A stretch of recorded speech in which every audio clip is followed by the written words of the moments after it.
Coming up on Mountain News this morning, a 17-year-old girl was hospitalized after a house party in Laurel County. We will tell you about the arrest that was made. Plus, a foster mom is back home after spending a portion of the holiday weekend in the Clark County Detention Center. And as he prepares to take office, the governor-elect is making new additions to his team. Dedicated to Eastern and Southern Kentucky, this is WYMT Mountain News This Morning. Good morning. The time is 6 o'clock on December 3rd. I'm Madison Pergram, and thank you for joining us on Mountain News This Morning. So the past 2 days have been a roller coaster weather. We had a little bit higher temperatures, then some snowfall. Let's go to Brandon Robinson. Brandon, maybe today's going to be a little calmer? Cross your fingers. I'm hoping after we get past the morning mess, and that's literally what it is in some areas this morning, we'll start to see those temperatures climb and maybe some late day sunshine. I'm not holding my breath on that one though. Let's take a look at live pinpoint Doppler radar. Blue still showing up, and you know what that means. Some snowflakes still flying across parts of the area, especially in those eastern counties. US 119 snow covered this morning up on top of Whitesburg Pine Mountain, so be careful if you're traveling up that way.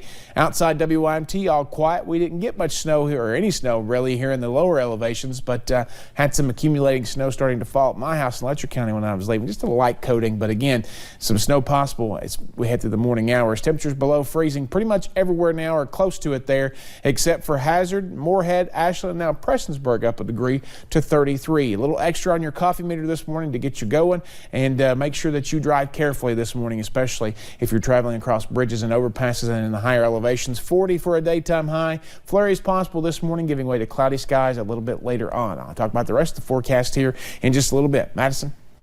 Thank you, Brandon. Well, officials from the Laurel County Sheriff's Office say a 17-year-old girl was assaulted at a house party. And officials say some of the people at the party were drinking and using cocaine, including the teenage girl. Blake Spa is the only one in jail related to the incident, and police believe he did not assault the girl, but introduced her to alcohol and cocaine. WYMT's Katie Cook to talk to Spa and a Laurel County deputy. A house party gone all too wrong. If I would have known it would have happened, we wouldn't have even went to the party. We would have just chilled. Officials say a 17-year-old girl was under the influence of cocaine and alcohol, claiming she was physically assaulted. She couldn't really speak. I mean, she was just sitting there convulsing, and she said that somebody kicked her in the head. Blake Spa, who officials say introduced the teenager to cocaine, was one of the ones that took her to the hospital. While she was en route to the hospital, she apparently had some type of a seizure or some type of a medical event of some sort. Officials say they can only suspect that the mix of cocaine and alcohol caused the seizure. I knew whenever I walked in the hospital with her, me being 20 and her being 17, that I was going to be here. But Spa says that did not stop him from doing the right thing. I didn't care about myself. I just wanted to make sure she was okay. And detectives are still working to find out who possibly assaulted the teenager. In Laurel County, Katie Cook, WYMT Mountain News. Now, officials from the Laurel County Sheriff's Department said they are not sure where exactly the house party took place, only that it was somewhere along Kentucky 229. They expect to make more arrests. And next week, we will learn whether a grand jury will hear a Knox County kidnapping case. Deputies say last week they found a missing teen at the home of Darlene Elliott. They believe she picked him up and then took him to her home. Deputies charged her with kidnapping, and yesterday Elliott pleaded not guilty. Her preliminary hearing is scheduled for next Wednesday, the 11th. And a foster mom is back home after spending the portion of the holiday weekend in the Clark County Detention Center. Winchester police say Ashley Neal dumped hot chocolate over the head of a 10-month-old, claiming it was an accident. The child is now dealing with severe burns in a Cincinnati burn unit. Neal is out of jail on bond, awaiting her meeting with a judge. And there is a new arraignment date for a Clay County mother charged in the hot water challenge. Angela Guth was set to enter a plea yesterday. However, that is pushed back until January 6th. Police say she did nothing to help a boy severely burned after her son poured hot water on him. A grand jury indicted her on child abuse and woman endangerment charges. And we are 1 week away from the inauguration of Governor-elect Andy Beshear. As he prepares to take office, the governor-elect is making new additions to his team. Hillary Thornton explains the new appointments and familiar faces joining the governor's office. In about 1 week, Governor-elect Andy Beshear will drop the word elect from that title and get to work as Governor Beshear. Today announcing that some familiar faces are joining him in those efforts, including Rocky Adkins, his at one-time primary election competition, then turned biggest supporter out on the campaign trail. I know what we can do together. I've seen what we can do together. And I got to tell you, I couldn't ask for a better teammate to go into these next 4 years to be standing right there beside me than Rocky Adkins. Adkins, with more than 3 decades of service in the state capitol as a member of the House of Representatives, currently the House Minority Leader. Adkins says he's looking forward to bringing all of his experiences and leadership to his new role of senior advisor to Governor Beshear. We're in it for the same reason.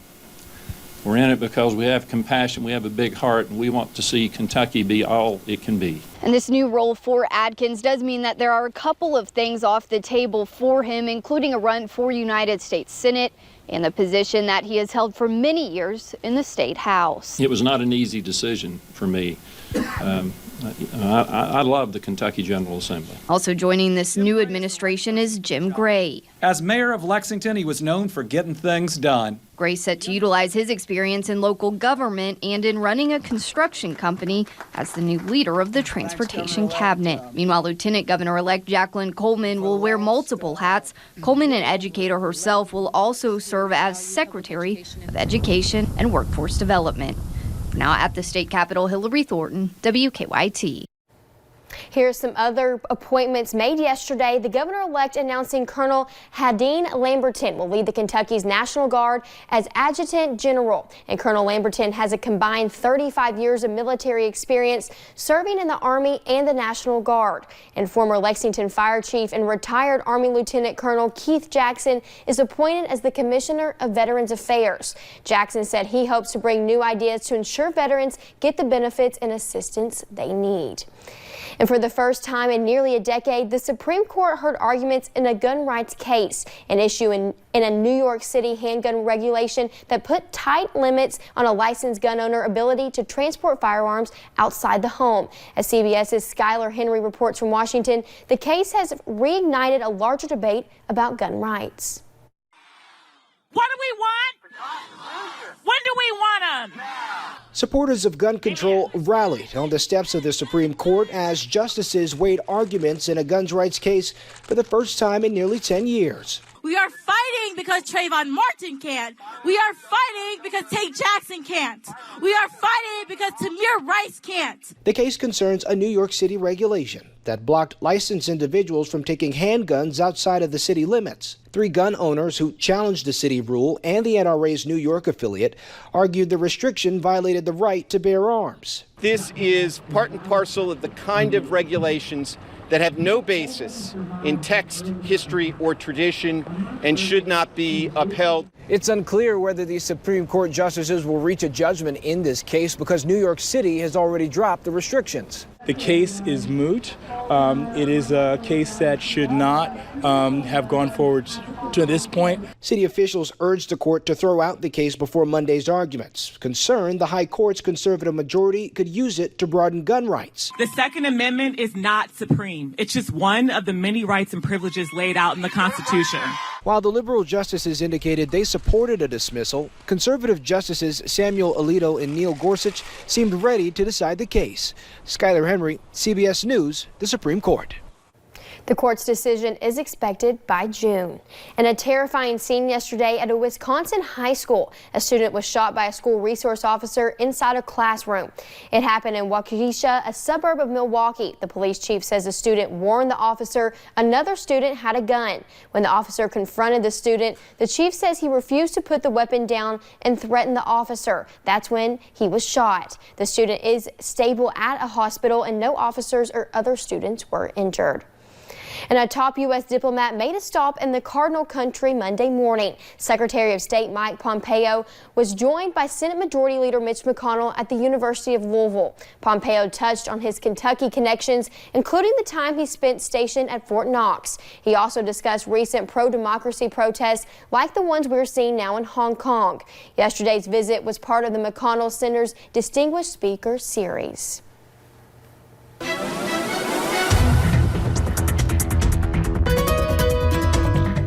Some flakes still flying across eastern parts of Kentucky and West Virginia and Virginia this morning. Let's take a look, and you'll see some blue spotted through there across that area. We're going to continue to see that through possibly all the way into mid-morning, depending on when those winds die down out of the northwest. We're going to continue to see temperatures that are pretty chilly this morning, close to freezing or just above. Winds still cranking, not as bad as they have been, but they're still there, bringing in just a little bit of moisture. Your emoji cast for today and tomorrow and beyond. We'll see flurries this morning, giving way to cloudy skies later today. Sunshine returns tomorrow and Thursday, and we start to dry out and get a brief break from our action that we've had for the last several days. Madison? Thank you, Brandon, and thank you for joining Mountain News this morning. More news is on the way. How do the police know when to chase and when to back off? We explain the factors police look at during a pursuit.